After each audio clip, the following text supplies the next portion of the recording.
사랑하고 축복합니다. 2월 23일 금요일입니다. 오늘 이 하루도 우리 주님을 예배하고 주님을 신뢰하는 복된 하루가 되시기를 축복합니다. 오늘 말씀 제목은 믿음으로 반응하는 성도라는 제목으로 함께 말씀을 나누고자 합니다. 오늘 말씀 본문은 마가복음 6장 1절에서 13절까지 말씀입니다. 말씀 봉독합니다. 예수께서 거기를 떠나사 고향으로 가시니 제자들도 따르니라. 안식일이 되어 회당에서 가르치시니 많은 사람들이 듣고 놀라 이르되 이 사람이 어디서 이런 것을 얻었느냐? 이 사람이 받은 지혜와 그 손으로 이루어지는 이런 권능이 어찌 됨이냐? 이 사람이 마리아의 아들 목수가 아니냐? 야고보와 요셉과 유다와 시몬의 형제가 아니냐? 그 누이들이 우리와 함께 여기 있지 아니하냐 하고 예수를 배척한지라. 예수께서 그들에게 이르시되 선지자가 자기 고향과 자기 친척과 자기 집 외에서는 존경을 받지 못함이 없느니라 하시며 거기서는 아무 권능도 행하실 수 없어 다만 소수의 병자에게 안수하여 고치실 뿐이었고 그들이 믿지 않음을 이상히 여기셨더라. 이에 모든 촌에 두루 다니시며 가르치시더라. 12 제자를 부르사 둘씩 보내시며 더러운 귀신을 제어하는 권능을 주시고 명하시되 여행을 위하여 지팡이 외에는 양식이나 배낭이나 전대의 돈이나 아무것도 가지지 말며 신만 신고 2벌 옷도 입지 말라 하시고 또 이르시되 어디서든지 누구의 집에 들어가거든 그곳을 떠나기까지 거기 유하라. 어느 곳에든지 너희를 영접하지 아니하고 너희 말을 듣지도 아니하거든 거기서 나갈 때에 발 아래 먼지를 떨어버려 그들에게 증거를 삼으라 하시니 제자들이 나가서 회개하라 전파하고 많은 귀신을 쫓아내며 많은 병자에게 기름을 발라 고치더라. 아멘. 오늘 말씀 제목 믿음으로 반응하는 성도라는 제목으로 함께 말씀을 나눕니다. 오늘 말씀 내용은 두 가지 사건의 내용이 있지요. 먼저 예수님의 고향에서 예수님이 복음을 전하신 사건 하나와 두 번째 예수님께서 12 제자들을 하나님 나라의 복음의 증거를 위하여 그들을 보내신 사건입니다. 오늘 말씀은 이 첫 번째 예수님께서 자기 고향에서 복음을 전하신 이 내용을 중심으로 오늘 말씀을 함께 나누겠습니다. 예수님은 자신의 고향에서 안식일 날 회당에서 하나님 나라의 그 복음의 진리를 전하셨습니다. 이전까지 있었던 일들과 비슷한 반응이 일어났습니다. 2절 말씀 보십시오. 안식일이 되어 회당에서 가르치시니 많은 사람이 듣고 놀라 이르되 이 사람이 어디서 이런 것을 얻었느냐? 이 사람이 받은 지혜와 그 손으로 이루어지는 이런 권능이 어찌 됨이냐? 여러분, 이전의 지역에서 행하신 그 기적으로 인하여 복음의 선포로 인하여 일어난 반응과 비슷하게 보입니다. 하지만 예수님에 대해서 놀라고 있는 이 사람들, 고향 사람들의 반응은 이전 지역에서 놀랬던 사람들의 그 놀람과 그 의미는 조금 다른 종류의 놀라움입니다.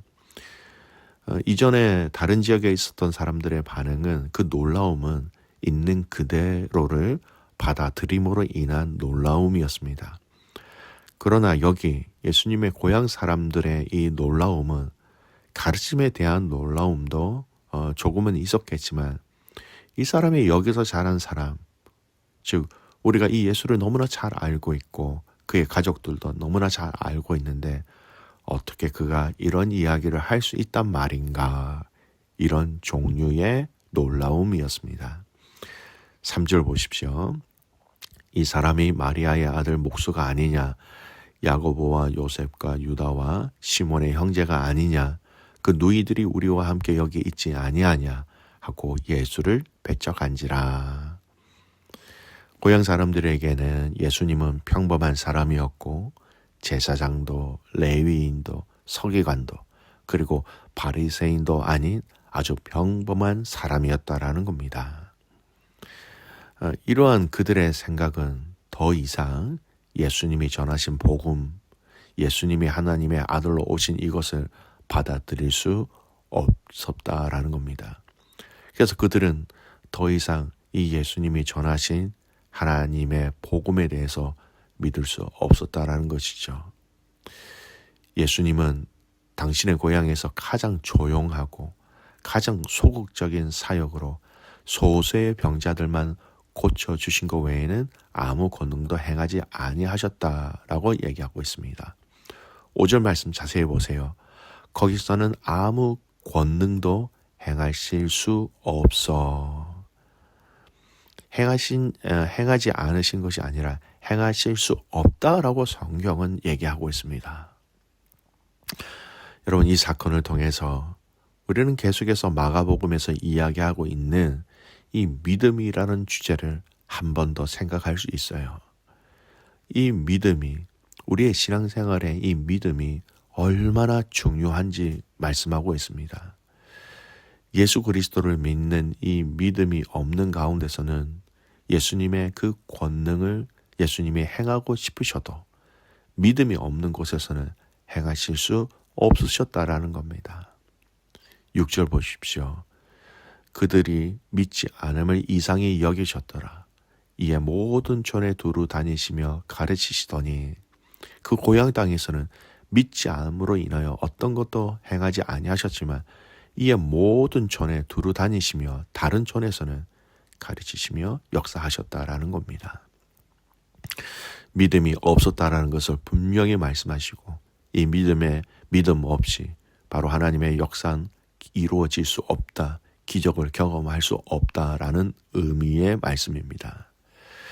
여러분, 마가복음뿐만 아니라 여러 복음서에서 예수님은 권능과 기적을 행하시는 놀라운 일들을 행하셨지요. 그런데 그 기적과 놀라운 권능의 역사 가운데 예수님은 항상 한 가지 꼭 확인하고 언급하시는 것이 있었습니다. 그게 바로 믿음이라는 것이었습니다. 우리가 어제 묵상했던 본문을 한번 살펴보세요. 12년 된 혈루증 여인을 고치신 것도 뭐라고 말씀하십니까? 그의 믿음의 반응으로 그의 믿음을 보시고 그를 고쳐주셨다라는 것입니다. 회당장 야이로의 딸을 고쳐주신 것도 그 야이로의 그 믿음에 대한 결단을 보시고 그를 고쳐주신 거 아닙니까? 마가복음 2장, 우리가 서두에 이 마가복음 처음에 나온 예수님이 중풍병자를 고쳐주신 사건 보십시오. 마가복음 2장 5절, 예수께서 그들의 믿음을 보시고 중풍병자에게 이르시되 작은 자야 네 죄 사함을 받았느니라 하시니, 작은 자라고 얘기하시지만 그 믿음을 보셨다라는 겁니다. 중풍병자를 사람들이 메워가지고 예수님께 데려옵니다. 너무 사람들이 많이 있으니까 지붕으로 올라가 지붕을 뚫고 그를 예수님의 계신 곳에 내려주게 되지요. 예수님은 이들의 믿음을 보시고 고쳐주셨다라고 성경은 분명히 얘기합니다. 마가복음을 읽으면서 10장에 앞으로 읽고 묵상하게 될 사건을 미리 당겨서 말씀드립니다. 한 맹인이 예수님의 고쳐주심을 바라고 예수님을 부릅니다. 바로 거짓 맹인 바디메오입니다. 사람들이 가만히 있으라고 책망하지만 그는 더욱더 소리 지르며 다윗의 자손 예수여 라고 부르짖습니다. 여기 이 부르짖음에 예수님은 그 걸음을 멈추시고 그를 부르시고 그게 놀라운 기적, 눈을 열어 볼 수 있도록 하시는 너무나 놀라운 기적을 베푸셨던 겁니다. 그리고 그를 보내시면서 이렇게 말씀하십니다. 마가복음 10장 52절, 예수께서 이르시되 가라 네 믿음이 너를 구원하였느니라 하시니 그가 곧 보게 되어 예수를 길에서 따르니라. 내 믿음이 너를 구원하였느니라. 여러분, 하나님의 기적과 역사는 아무 곳에서나 일어나지 않습니다. 거의 대부분 믿음을 통하여 하나님은 당신의 사역과 기적과 하나님 나라의 일들을 행하십니다. 하나님의 창조 사역에는 사람의 협조가 필요하지 않았습니다. 그때는 사람이 존재하지도 않았거니와 사람의 협조가 전혀 필요하지 않았습니다. 오직 성삼위 삼위 하나님께서 협력하셔서 창조의 역사를 감당하셨죠. 근데 놀라운 것은 하나님께서는 창조 사역 외에 다른 사역에 대해서는 거의 사람들과 함께 일하셨습니다. 그래서 고린도전서 3장 9절에 보면 사도 바울은 이렇게 얘기하죠. 우리는 하나님의 동력자들이요. 하나님의 동력자들이라고 얘기합니다. 저와 여러분을 하나님은 당신의 동력자로 부르셨다라는 겁니다. 그런데 이 말은요, 하나님께서 하나님의 일을 하실 때 우리를 쓰신다라는 말인데, 하나님께서는 하나님이 원하시는 일을 할 때에 그 사람을 사용하시고 그 사람의 협조가 필요하다라는 거죠. 근데 아무 사람의 협조를 필요로 하신 것이 아닙니다. 믿음이 있는 사람들의 그 반응을 통하여 하나님은 일하신다라는 겁니다. 믿음이 있는 사람들의 순종과 헌신과 기도와 결단을 통하여 하나님은 당신의 일들을 행하시기를 너무나 원하시는 겁니다.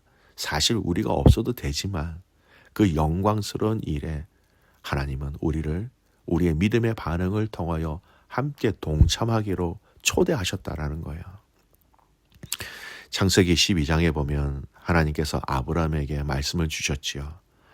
하나님의 말씀에 임하니까 아브라함에게 믿음이 생겼습니다. 그리고 아브라함에게 믿음이 생기니 아브라함은 고향과 친척과 아버지의 집을 떠나 하나님께서 보여주실 땅으로 움직였습니다. 아브라함에게 믿음의 역사가 일어난 것입니다. 기독교인들을 핍박하던 사울이라는 사람이 있었지요. 그가 다메섹으로 가던 길에 예수 그리스도를 만났습니다. 그리고 그에게 하나님의 말씀이 임했습니다. 그 만남과 그에게 임한 말씀이 그를 변화시켰습니다. 그는 믿음의 사람으로 변화되었지요. 그에게는 예수님이 구약 성경에서 약속하셨던 그 메시아라는 믿음이 생겼습니다. 그에게 믿음이 생기자 그에게 변화가 일어났습니다. 믿는 자들을 핍박했던 그가 믿음을 갖게 되니 믿음대로 행동하기 시작했다라는 겁니다. 그리고 즉시 사도 바울은 예수는 그리스도라라고 전파하기 시작되었던 것이죠. 그가 가는 곳곳마다 하나님의 교회를 세웠고 그가 가는 곳곳마다 하나님을 믿는 자들이 세워지기 시작했습니다. 그가 바로 사도 바울이었습니다. 바울을 움직였던 것은 그 속에 들어온 말씀과 그 말씀의 능력으로 갖게 된 믿음이라는 것이죠. 믿음이 바울을 움직여서 하나님 나라를 위하여 일하게 되었다라는 것입니다. 사랑하는 귀한 믿음의 가족 여러분, 오늘 이 말씀 가운데 여러분 믿음이 얼마나 중요한지 우리에게 분명히 말하고 있습니다. 그리고 하나님은 당신의 기적과 당신의 사역과 당신의 사람들을 세우고 당신의 교회를 세워가는 이 과정 가운데 믿음으로 반응하는 성도들을 사용하신다라는 겁니다. 믿음으로 반응하는 성도들의 헌신을 받으시고 믿음으로 반응하는 성도들의 기도를 들으신다라는 것이지요. 사랑하는 믿음의 가족 여러분, 계속해서 이 마가복음의 말씀을 묵상하면서 믿음이라는 이 주제가 계속해서 두각되고 있습니다. 오늘 이 하루 여러분은 어떤 믿음을 가지고 계시며 믿음으로 어떤 반응을 하고 있는지 여러분 스스로를 한번 돌아보시기를 소원합니다. 믿음이 있는 곳에 하나님의 역사와 복음의 증거와 하나님의 능력이 나타난다는 걸 아시고 오늘 하루 믿음으로 반응하는 귀한 성도들이 되시기를 주님의 이름으로 축복합니다. 아멘. 기도하겠습니다. 하나님 아버지, 우리에게 믿음을 주셔서 감사합니다. 믿음으로 예수를 주라 시인하고 예수를 그리스도라고 인정하게 하여 주셔서 감사합니다. 오늘 우리가 살아가는 모든 삶의 영역에 기쁨과 감사와 즐거움뿐만 아니라 고통과 아픔과 문제와 갈등 속에서도 우리가 믿음으로 보고 믿음으로 반응할 수 있도록 하나님 도와 주시옵소서. 이 믿음의 눈이 열려야 하나님 볼 수 있습니다. 이 믿음의 귀가 열려야 들을 수 있습니다. 이 믿음의 입술이 열려야 고백할 수 있사오니 오늘 우리에게 믿음을 더하셔서 믿음으로 반응하는 귀한 성도들 되게 하옵소서. 그렇게 하실 주님을 신뢰하며 살아서 역사하시는 예수님의 이름으로 기도드리옵나이다. 아멘.